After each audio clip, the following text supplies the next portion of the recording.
Singh, your podcast host, and I'd like to welcome you to the mi-brandHQ podcast, all things personal branding for career acceleration. This podcast is for talented, ambitious career professionals like you who are wanting to be perceived as a thought leader, to be top of mind to those that matter, and to make an impact and stand out, be that in your team, your organization, or your industry, and to be inspired by other successful leaders. I will be interviewing high-achieving career professionals who have carved out a successful career in their field and are open to sharing their career journey, their challenges, their learnings and insights with you, someone who is looking to establish your personal brand and accelerate your career. Through my personal branding and coaching practice, I enable career professionals primarily in the technology industry to earn more money, to increase their salary. In fact, I spoke to all of my past clients that I've worked with over the several years and learned that actually overall, they've received an average of 47% increase in their package. Would that be a great place to be? They've also all achieved at least one, if not more, promotions or moved on to a higher level in their career at another organization. And they're looking to advance their career while showing up as the best version of themselves. If this sounds like you, then do reach out to me and let's have a chat. And why do I do this? Well, during my corporate career spanning 25 years, I quickly realized that hard work alone was not enough to get me to where I wanted to be and the success that I strive for. And my belief is that hard work, coupled with creating and establishing a strong personal brand, can both influence and accelerate your career and get you to where you want to be. In today's episode, I'm speaking with Lennis Perez. Lennis is a wellness engineer, a coach, an international public speaker, and certified as a meditation teacher and also in plant-based nutrition. She has a master's in chemical engineering. During her 16 years working in the engineering industry, she experienced firsthand the high stress and high demand that STEM, that is science, tech, engineering, and maths, careers put on individuals. Through her talks, events, and mentoring work, she is teaching professionals in the STEM industry stress management and burnout prevention tools so they can have more impact, fulfillment, peace of mind, and ultimately more joy in their day-to-day lives. In today's episode, Lennis shares with me the impact of prioritizing a stressful career whilst compromising on other areas of your life, how having the courage to look inwards can open your eyes to what you really want, why asking that one question can have you stop, reflect, and shift direction more easily than you thought possible. Her realization that constant doing and keeping busy often equates to avoidance of processing feelings and emotions, and the importance of mind-body connection, creating balance and creating sustainable, healthy habits. So let's head over and hear what Lennis has to say.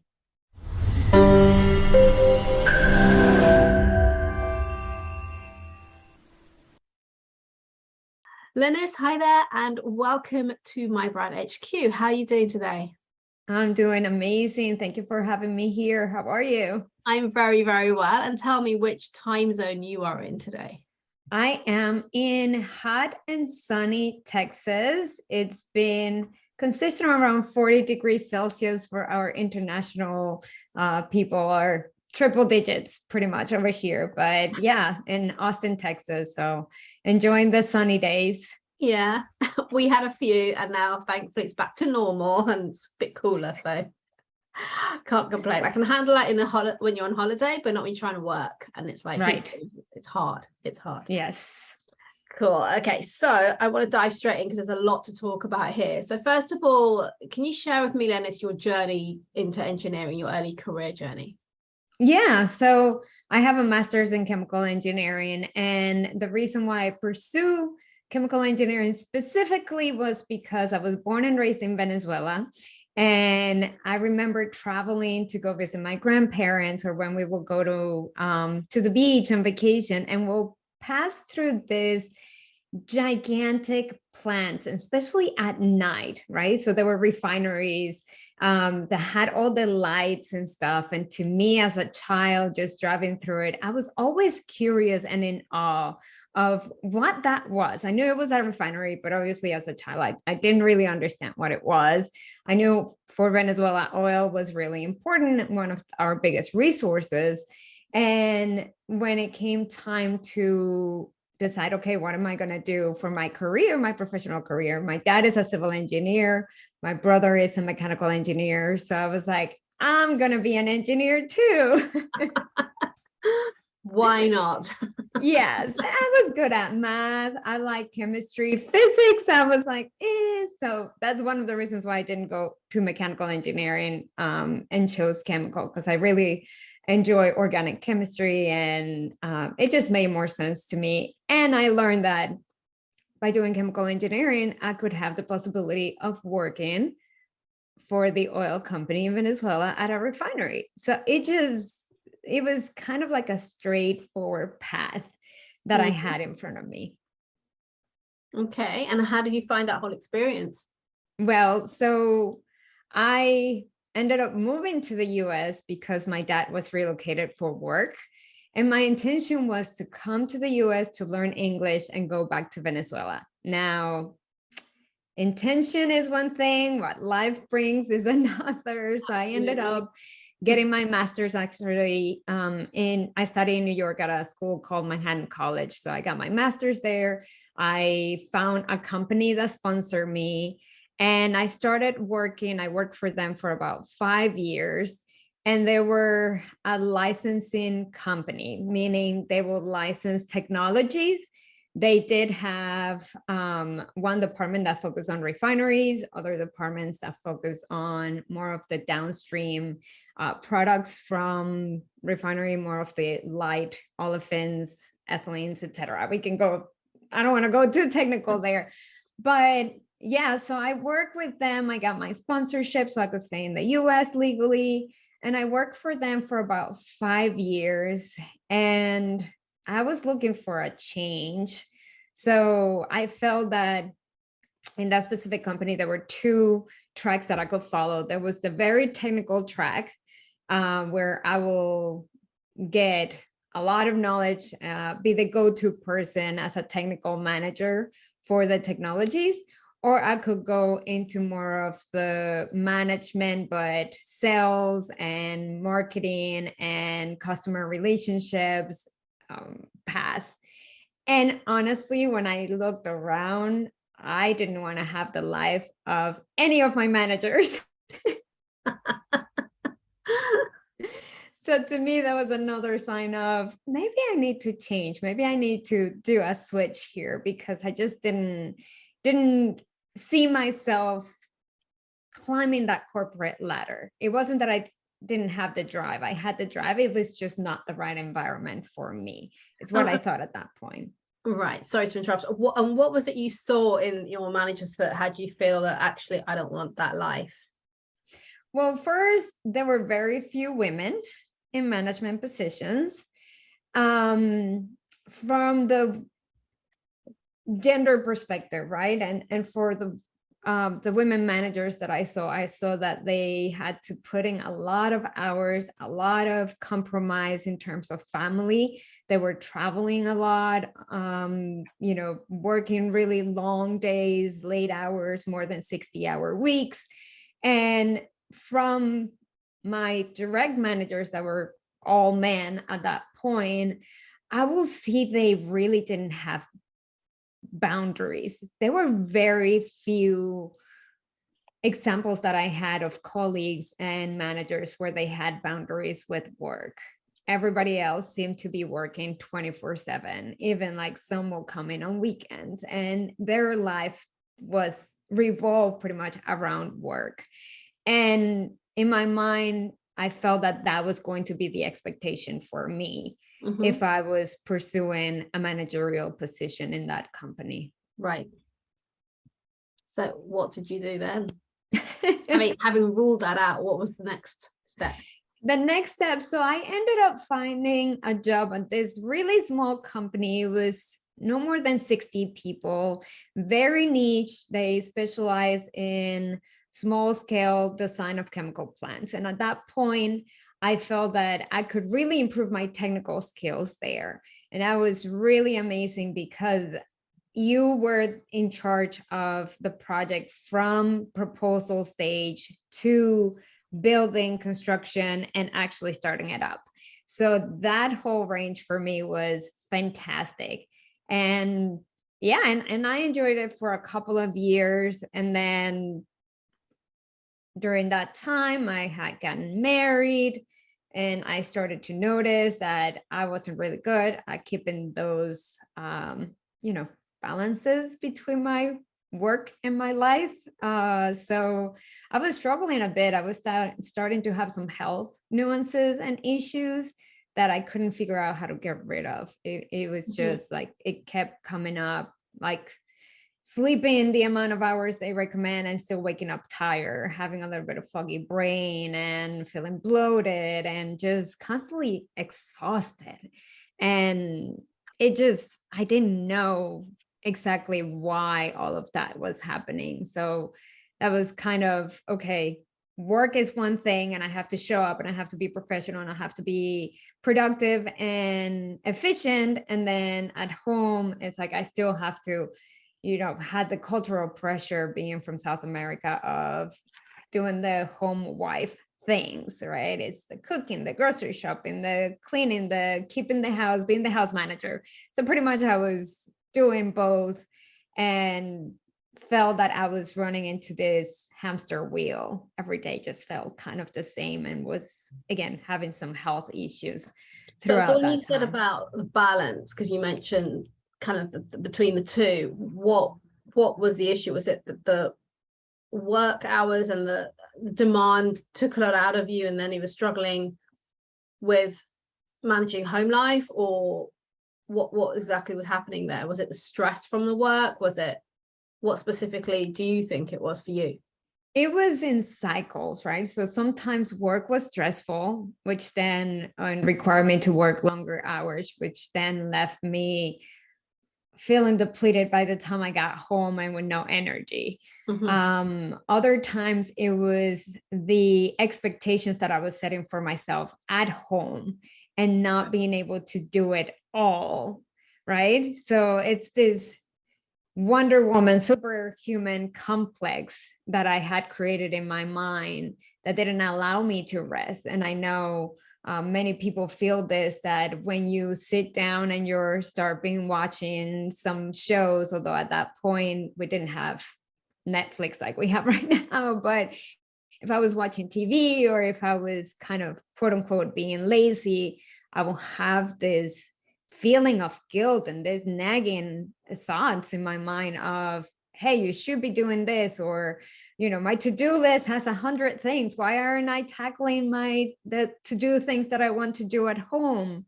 So that was the struggle. Honestly, it was just, a lot of it was inner expectations, like the expectations that I had about myself and what I wanted to project to others, and being a constant giver. Right. And when you say about wanting to project, what do you mean by that?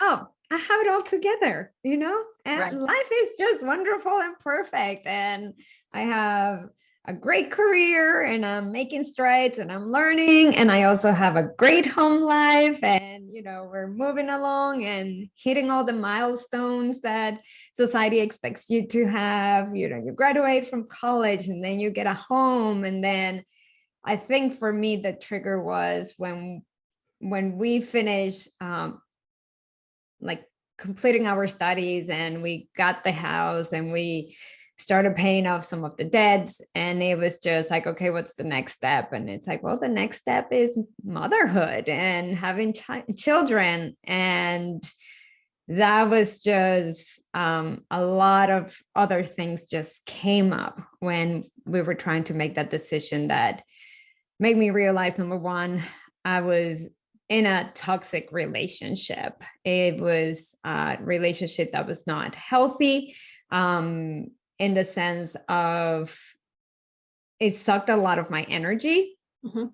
And that's one thing that I've learned through the process is because I was never able to set boundaries within the relationship because we started dating when we were really young. I didn't really create my own identity. I was always either somebody's daughter, an engineer, a girlfriend, then a wife. And I never was able to really give myself that time that I think people do have in their early 20s to be curious, to try different things. I literally, because I was in the US, I had to take the responsibility at 19 years old. My parents went back to Venezuela. So now I'm quote unquote an adult that has to pay the bills, be responsible for everything. And then right after I graduated, within a year, I got my job, I got married. So there was never this transition time for me to play around and to ask, who am I and what do I want and what do I really enjoy? And so where has that brought you to now? Well, so that's between all the health issues that I was kind of battling through and really trying to figure out who I was, because the marriage ended. We ended up getting divorced. And interesting thing is, the month after our divorce was finalized, I got laid off. So the company had to let go of 20% of their workforce due to lack of projects. And I was part of that 20%. And in that process, I kept asking myself, okay, I asked my manager when I was sitting down to get the letter that I was, being let go, the notification and all the paperwork and stuff that I needed to sign and fill out. What was it? Because I was getting a very mixed message in that point. I was getting laid off, but in the past 5 years that I have worked for that company, I was getting one of the highest bonuses. I was getting incredible feedback on my work. I was, being considered to be promoted, to change position, and all of a sudden it's just, I'm out. What could I have done something better? And the feedback was, no, it's simply a numbers game for them at that point. Is how can we survive as a company? And it, unfortunately, my salary, I guess, was pretty high at that point, where they said, we have to let you go. We have other engineers that have a little bit less experience, but are earning less also. And that's pretty much what happened, right? So that was kind of the start of, okay, I got to take care of my physical health. I got to take care of my mental health. And I got to figure out, who the hell am I now that I'm not an engineer anymore because I just got laid off. So that was, I think, when you hit rock bottom. And that's when you really start to think, okay, what have I done? Where am I at? Am I really happy? I had been already having those thoughts, especially because during the period before getting divorced, my health had deteriorated significantly because of stress. My dad had been in a hospital for 45 days. They didn't know what was going to happen. He had a high risk of dying. Thankfully, he made it through. So everything was thrown at me. And I didn't know how to cope with the stress of what life was bringing into me. I just had no tools. I had done therapy. I tried doing meditation. I had run a marathon before all of this happened. And I just felt like, I don't know how to handle this. I just want to hide like an ostrich, put their head under the ground and be like, okay, I cannot deal with all of this. Yeah. Oh, so tell me then, like, how did you get out of that? How did you even start to get out of that? Right. I think for me, the starting point was to acknowledge that I was not happy because of, as I shared earlier, of what I was showing outside to the outside world. I was always smiling, high energy, very happy, optimistic, positive. But inside, I just felt like I was just not happy at all. Like I didn't feel joy. I think like happiness comes and go, but being truly joyful, that wasn't, I didn't feel that. And it had been decades at that point since I had felt like truly joyful. I was a very joyful teenager, very happy, very easygoing. And all of a sudden it's just, I'm doing everything I'm supposed to do. Why do I feel miserable? Or is this really all there is in my life?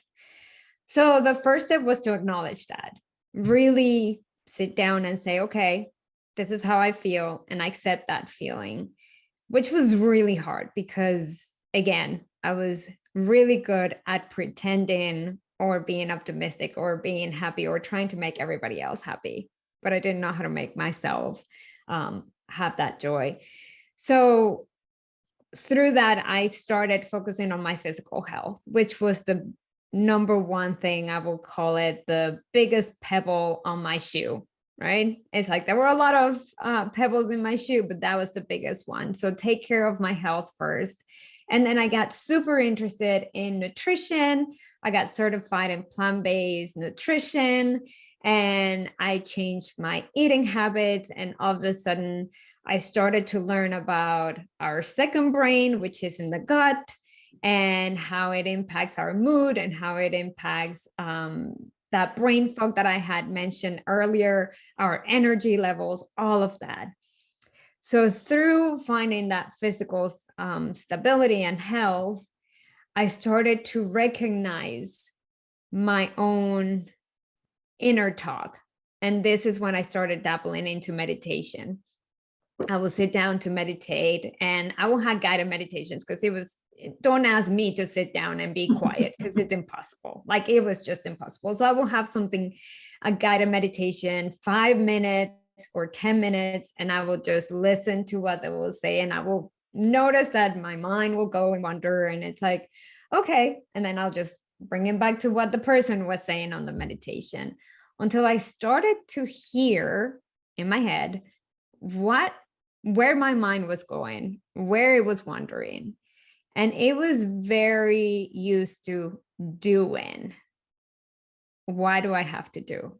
I need to go to this, or the grocery list, or it was stuck in that. And at that same time, I started reading Brené Brown, and I started reading how the doing can be used as a numbing mechanism to avoid processing certain emotions and trauma. And that's kind of what got me into this journey of, understanding really what life is about for me. Like, how can I define it for myself? Granted, in that process, I took 6 months off after I got laid off, dabbled with food blogging, did some other things, got into entrepreneurship, I actually went back to the same place that had laid me off, but in a different position. Worked there for a few months, then switched companies to now be a manager responsible for North and South America. So to me, that was like, oh my God, this is amazing, right? My dream from when I was 20. I'm 34 years old and I'm here and I've made it. And the I'm here and I made it was my aunt called me and said, my dad is really sick in Venezuela and she's not sure if he's going to make it. So I went back to Venezuela and brought him here and became a caregiver. So that changed priorities again. So you were still in this role, the responsibility, North, South America, and now taking care of your dad. Yeah. So just make it fun. Life makes it fun. Yeah, and I've been scribbling some notes as you've been talking. There's some interesting things that you shared there that I just want to reflect on briefly. Is first of all, acknowledging that you're not happy. And that's not an easy thing to do, particularly as, I'm not going to say it's you alone, it's most people, right, who project a certain life that they have, and it's almost like at a surface level. But what's really going on underneath, we don't always know. And it's not to say you should declare it to the world either, but it's also stopping to acknowledge, how do you really feel? Yes. And that takes courage to do that in itself, and to actually, it's like looking in the mirror and facing up to that. So that, you know, acknowledge you for that. The other thing you said there is the question you asked, is this all there is in my life? And I love that, because I resonate with it as well. And it's almost like it's not necessarily the dissatisfaction, but more there's more to life than this. I want more. And you know, so it's not like you're really just miserable as sin necessarily, but you're just, okay, I'm doing this, it's okay, but I know there's more.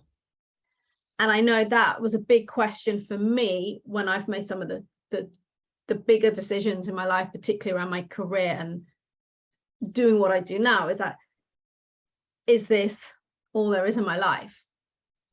Or is there? And it's being curious and wanting to explore and to discover something new, which of course you're going to get onto in a second, but you've already done that too. So I really like that. And then the other thing you mentioned, I mean, I'm very much about gut health and nutrition and so forth, because I've been there, done it, and totally recognize the impact of not taking care of your gut versus doing the right thing by it.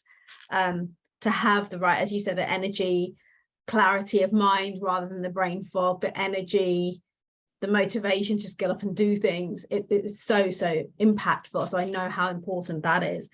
You know, hats off to you for taking that as your first priority, right, to address that, because that's often, as we know, the thing that's at the bottom of the list, because we don't have time. And it's like, no, I've got to work, I've got to do this, you've got to do that, and health will come.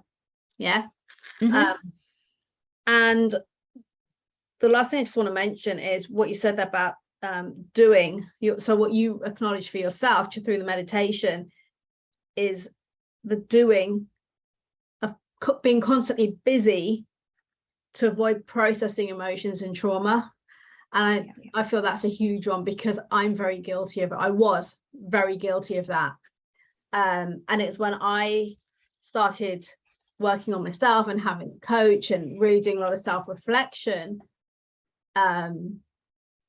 I started to notice that I was always busy. And my coach asked me once, she said, so how long is it that you've always been this busy? And I stopped and I was like, yeah, it's since my mum got ill. Because it was not wanting to deal with the emotions that came with her illness and the situation. So whilst me and my dad kind of split roles as her carer, but I didn't go down, like, I literally would say things like, I'll put that in a box, that emotion, you know, and move on. Don't need to deal with that, because I thought that was okay. That's how you deal with things. But constantly kept busy. And it's only probably in the last 2-3 years now that I've really slowed it down. It's like, okay, stop now. You don't have to have a constant to-do list. Right. It's okay to just sit on the sofa and watch some TV or read a book or meditate or whatever. And doesn't mean you're being lazy. It just means you're still doing, right? Because you're doing something. It's just something different than a work list or a house management list or something. Yes. Yeah. I love that you've recognized that, because it is, to me, boiled down to role models growing up. For me personally, my mom was one of 12 kids. My dad was in the army. He was constantly working or away, etc. My mom was working also. And when I started to enter my teenage years, she pretty much was a single parent because of my dad's job. Yeah. And she enrolled in university to finish her degree to become, so she could get better pay for being a teacher. And so during my high school time, I will see my mom get up at 4:30 in the morning to do some of her homework, then get showered, get dressed, make breakfast, take us to school, go to work. In Venezuela, when you're a teacher, you only work for half a day, and then come home, eat lunch, leave for college, take classes, come back, do some homework, go to sleep, and repeat it all over again. So my dad is away working. My mom is at home, but she's busy all the time. This is what adults do. And it took me years to recognize, and I think there's a book by Brene Brown called, I'm looking over there because that's where I have my books, but it's called The Gifts of Imperfection. And I think it was like in one of the first pages, she talks about the doing as numbing. And that just hit me on the face. That was just, to me, oh my God, that's what my mom has done for so many years. She cannot handle certain emotions. And she even tells me to this day, it's like, if something is wrong or if something is bothering you, just get busy. Just find things to do, because it's the mind that's creating these things. And I was like, well, it's the mind that hasn't been able to process all the emotions that is creating these things, but there's another mind that's the one that you get in touch, or for me, that's the one that I was able to tap into through meditation. But it's the one that you can tap into if you love to run. For example, when I was training for the marathon, is that space of just, this is your body's doing something, but your mind is kind of just hanging in there, maybe processing, maybe getting ideas, maybe, it's just allowing yourself for some creative space. That's where creativity really comes into you, is when you allow yourself to do the bare minimum or do nothing. Yeah. And it's interesting if we stop and ask ourselves, where do we generate the best ideas or those light bulb moments, or and for me, it's if I'm in the shower, if I'm driving, or possibly out walking, but more for me is if I'm driving and I'm then in that sort of zoned out peripheral vision, just not even knowing I'm going from A to B, right, that you're activating your subconscious at that point, and then the thought starts to pop up. You're like, oh yeah, wow, like, you know what I mean? And yes, whereas if you sit and try really hard, it, like, you're forcing it, it doesn't come, right? The ideas don't come. It doesn't. So yeah, and I think, something I've learned as well is kind of that doing, an avoidance of like facing up to or processing emotions and trauma, whatever is going on for somebody. As I'm sure you will share, surely it also has a huge impact on your physiology. And that's something I've learned. Because you're then suppressing, what's really going on, and that will have to go somewhere. And that's when a lot of these health issues, as I guess you've experienced, what you shared earlier, start to arise. So although it's physical, often it's emotional as well. So tell me then what happened, because now it sounds like you started to recognize the balance that you needed. You're prioritizing your health, creating space. So what next? Well, so first I started to learn a lot about how the mind-body connection works, right? And how a lot of my health issues flare up because my nervous system was constantly in stress mode. It was constantly activated. So what happens there? I learned, and this is super interesting, because when I talk to my aunts and my mom, it's like every time we get a shocking news or something that's like, or we get scared or something, we feel it in our stomachs. It's like immediately we feel it in our gut.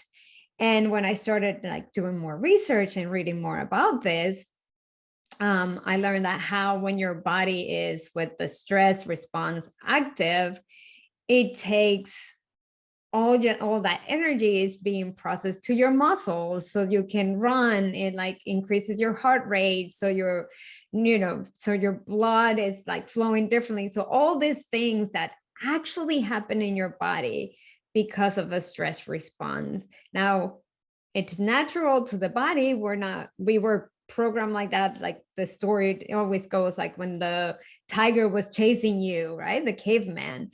But now the stress comes from opening your inbox and you have 600 emails to go through. Or you open the fridge and all of a sudden you're like, oh crap, I ran out of the stuff that I need to make dinner. And now I have to run to the supermarket. Like all these little things. Or, there's like, you're getting bills and you look at your bank account, like all these adult problems, they do create this stress response. So with my health and learning, like, okay, how do I switch to being calm, to being able to get into the rest response, the digest response, because that was part of my healing process of my body. I needed to get my body balanced again, get my digestion system to be able to process foods again in a way that was not triggering allergies or bloatness, etc. And just learning there are so many different ways that you can bring your body back to this parasympathetic, the parachute, I call it, the parasympathetic nervous system, the rest and digest. And I came across breath work. So then through the meditation training, they taught us a few breathing techniques as well that bring your body back to balance. And that doesn't take a lot of time, because that's the other thing I thought when I started dabbling into meditation and breathing exercises and really relaxing, is like, well, that's taking too much time.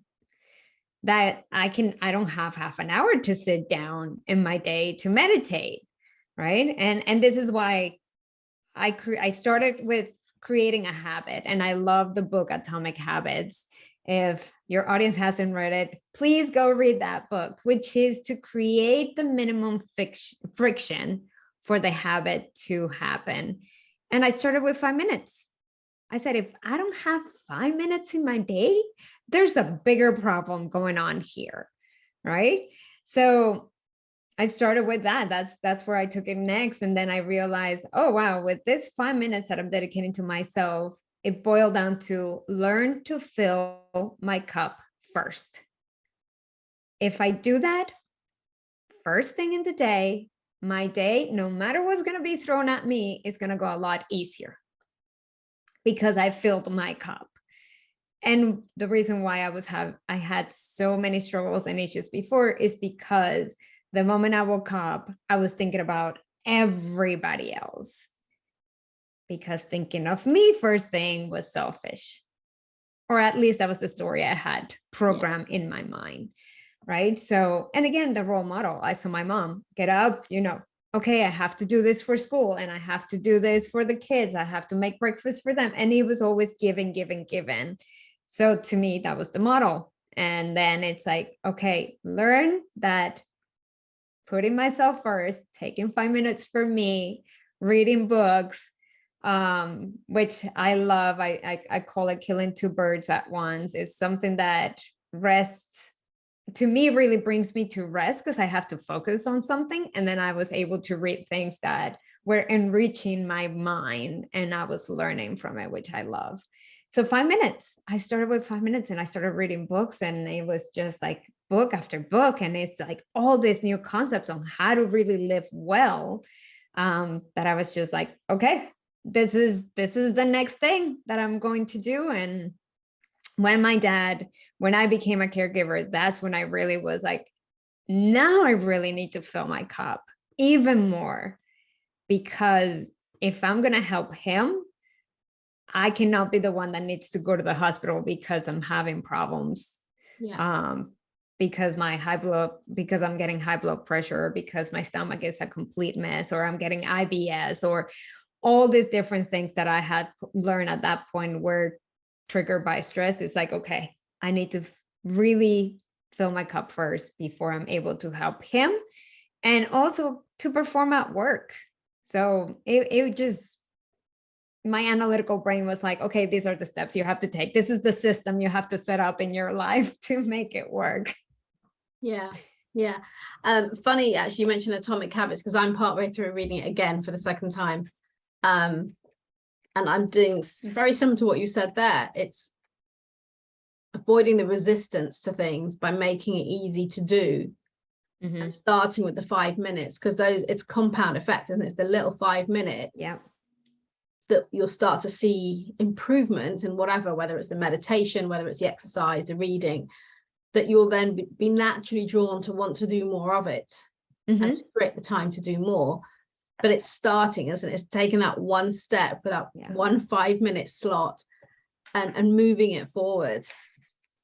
And you know what you said about filling your cup first, we hear it all the time. It's like, and it's not, you know, if I think back, like even for me when I was taking care of both of my parents, it was easier for me to take care of myself, by the way, when I had them around. And it's like, now that I don't have that, there's less pressure on me to take care of me, which is an interesting one, right? Right. Is that the priority? And is that kind of like, who do you prioritize? You prioritize everybody else. But in that sense, I took care of myself to prioritize taking care of them. But then that's shifted. But it's having that self-awareness to understand why you're doing what you're doing. Yes. And then to, okay, what do I now need to do differently to move this forward? Yeah, it's the motivation, right? The motivation that you don't have anymore, because now your parents are not part of your responsibility or helping them. And now it's like, well, I'm just me taking care of the things that I want. So it's like that motivation. It's finding a new fire. It's what I call it. It's like finding a new fire. And to do that, you have to be really curious.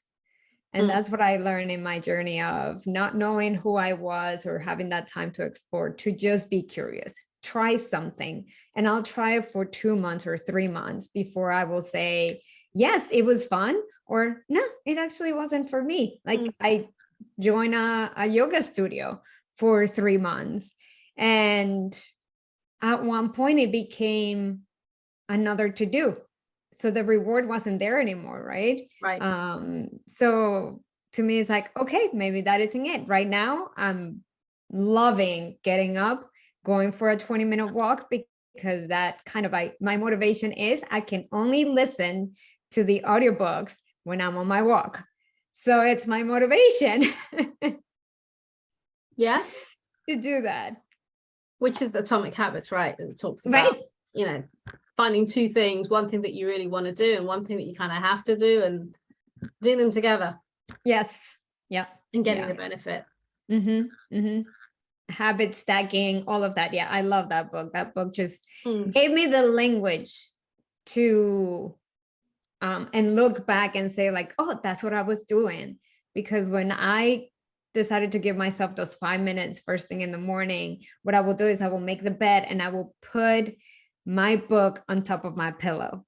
So as soon as I got out of the shower and got dressed, I saw the book, and I will set a timer and I will sit down and read it. So it's like 5 minutes, and it's a commitment.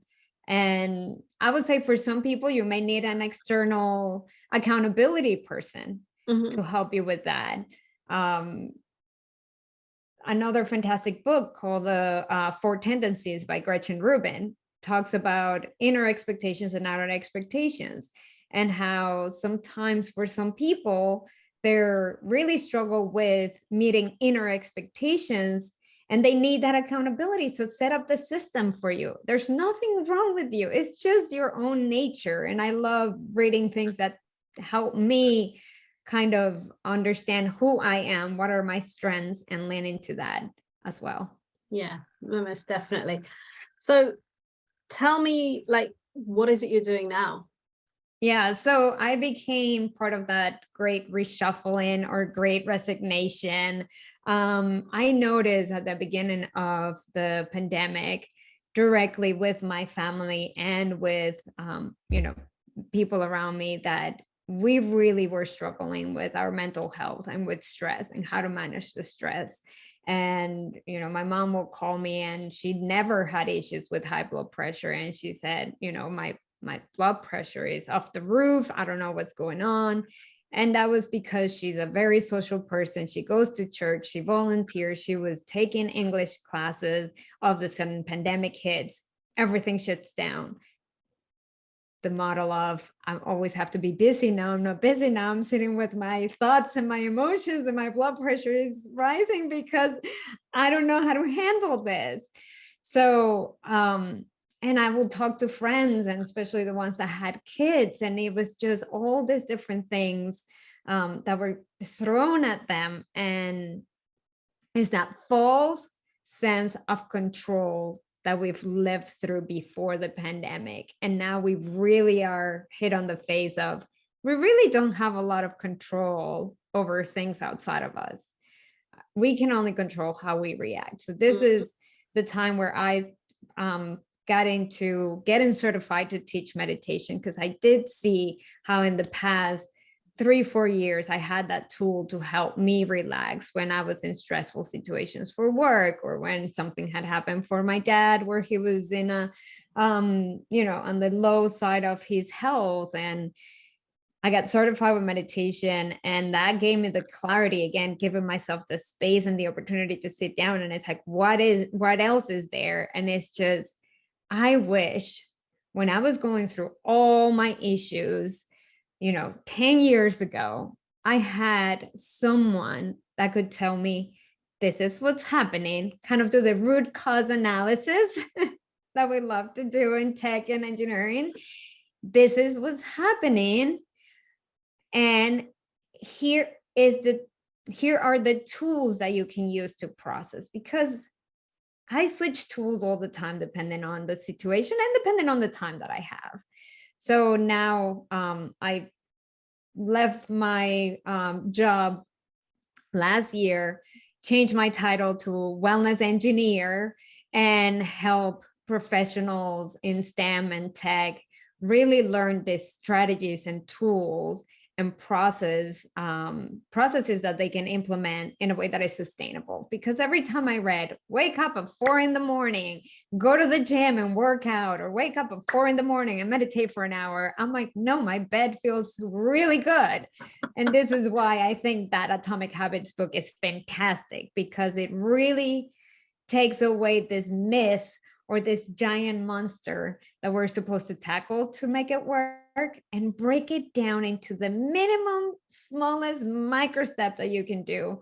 And it's just teaching them, listen, I didn't recognize that I was not breathing in a way that was activating my nervous system to rest and digest. I was always upper chest breathing, because I have been so stressed for so many years. So it's just learning belly breathing, learning these other breathing techniques, learning, meditation can take 5 minutes, or you can do an active meditation, really focus on the food, keeping my gut clean and healthy, and notice how it, if I eat certain foods, if it doesn't settle well, it changes my mood. Sugar, I had to cut sugar. I have a sweet tooth, but it was just immediately will trigger my fears and expand them. So I will notice if I will eat a lot of refined foods or processed sugars or fatty foods, my next 2-3 days was in this scarcity mindset, very scary, very negative place. But because I'm able to observe now my thoughts, and I've become so familiar with the inner parts of Lennis in my head, I really was able to recognize, oh, this is what's happening. Here's the trend. Same with alcohol. I had to cut alcohol because it just didn't settle well on my gut and my mind. I will just feel depleted and tired. And I love having energy. So it's like, I'm not doing that anymore. Yeah. It's just this little tweaks. So yeah. And so who do you work with? You said people in STEM. So yes. So professionals in STEM, my focus is mainly on mid-career professionals, because that's where you've already kind of know what your job requires, but now you have either the aging parents, or you have the young children, or you have both. You have the parents and the children, and you're stretching yourself so thin, and you really keep yourself last on your list. So it's helping mostly women, but I also have worked with some men, where it's just helping to shift that mindset that you're not selfish by taking care of yourself first, that it's okay to feel overwhelmed for everything that is going on in your life. Now it's just, okay, where do you feel that? How does it feel? Can you put it into words? Can you describe it, instead of keeping it in your head and trying to use the doing for numbing, which then leads you to burnout. So it's pretty much teaching stress management, stress reduction, and burnout prevention tools to mid-career professionals in STEM. It's what I've been doing. Okay. And how do people get in touch with you? What's the easiest way to contact The easiest way is they can email me, Lennis, my first name, at lennisperez.com.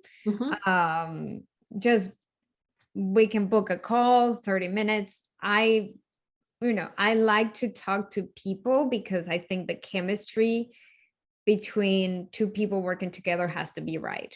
Absolutely. And also, I want to make sure that you're in a place where I can help you, where I can really be of service.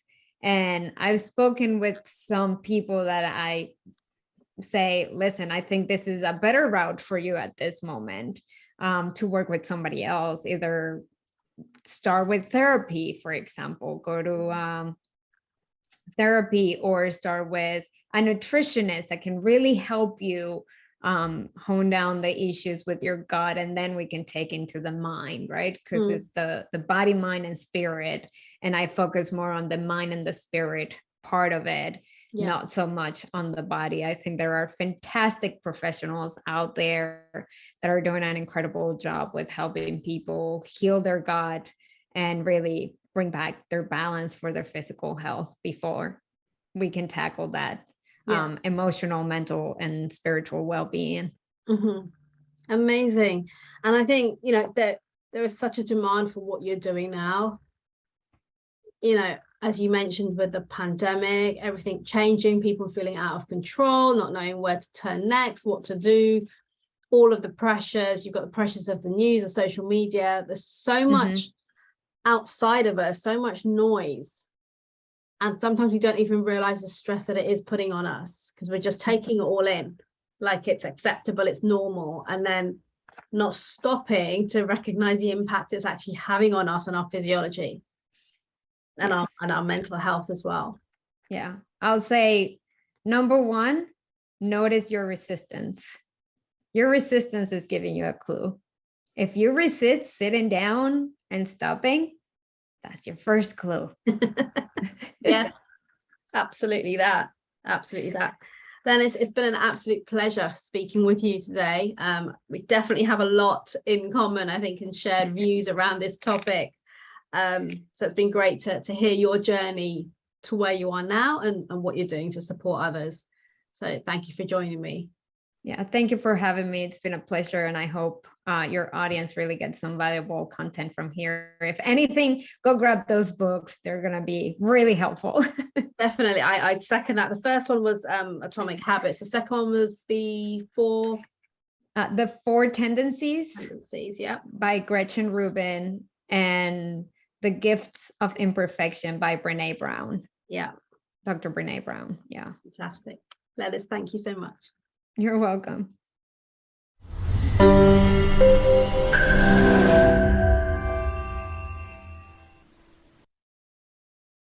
Thank you for listening. If you enjoyed today's episode, then please do subscribe to the show so you don't miss any future episodes. And remember to leave a review telling us about your key learnings and what you enjoyed the most. And do share this podcast with your friends and colleagues so we can spread the word on the importance of personal branding when it comes to your career advancement. And also ensure that others can benefit from these invaluable insights from many inspirational leaders. I will be eternally grateful. And if you are looking to earn more money, to get promoted, to secure your next role and advance your career, and would like me to support you personally on that journey to get you there, then reach out to me and let's arrange a chat. Alternatively, why don't you check out my personal branding launchpad, a group training and mentoring program. Finally, if you'd like to connect with me directly, then do reach out and direct message me on LinkedIn. You can find the link as well as any other resources mentioned in the show notes. I'll see you next time.